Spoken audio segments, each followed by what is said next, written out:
Monsieur le Président, Monsieur le Vice-président, chers collègues, en 2019, nous avons voté le SDIT, et ce, avec enthousiasme.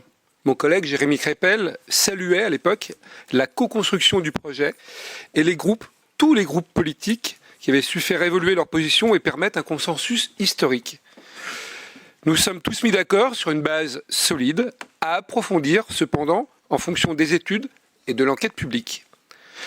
Voici l'étape de la concertation et ce soir de l'adoption de son bilan. Nous souhaitons qu'elle se déroule dans un dialogue aussi ouvert que celui que nous avons su trouver en 2019. La concertation a permis d'avancer sur la plupart des tracés. La quasi-totalité des lignes de secteur Roubaix-Tourcoing est fixée et le secteur Roubaix-Wattrelos, qui a fait l'objet de débats, est renvoyé à des études supplémentaires. À Saint-André et Vambrechy, le tracé retenu ne lève pas toutes les inquiétudes, mais nous avons entendu en commission le maire de Vambrechy préciser que son avis restait suspendu aux études détaillées à venir et qu'une concertation locale serait mise en place sur les secteurs les plus contraints. C'est la bonne méthode.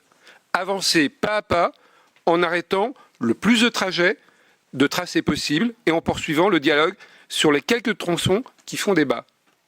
Avancer pas à pas, sauf à Lille. À Lille, rien n'est discutable. Le bilan de concertation euphémise et critique. On y lit « Le tracé ne fait pas consensus ». Mais si, il y a un consensus. Il y a un consensus contre le contournement du centre. Il y a un consensus pour la desserte de la gare Lille-Flandre. En plus du consensus, il y a aussi des faits. Replongeons-nous dans les études Transpol de 2009 qui montrent que le scénario par le boulevard Vauban aurait une bien meilleure fréquentation que celui passant par le long de la Deûle. Boulevard Vauban, c'est 20 000 voyageurs par jour estimés. La Deûle, c'est 8 000 de moins. Alors, pourquoi ne pas desservir la gare? La réponse de l'AMEL n'est pas convaincante. L'espace y est chargé en bus, oui. Mais comme partout ailleurs, le tramway est l'occasion de repenser le réseau de bus et de repenser les espaces publics. Vu le consensus, vu les faits, les garants de la CNDP ont demandé à l'AMEL d'approfondir les études et de les rendre publiques avant d'arrêter sa décision. C'est ce qui va être fait pour Roubaix-Wattrelos, mais à Lille, on fixe le tracé et les études l'objectiveront plus tard.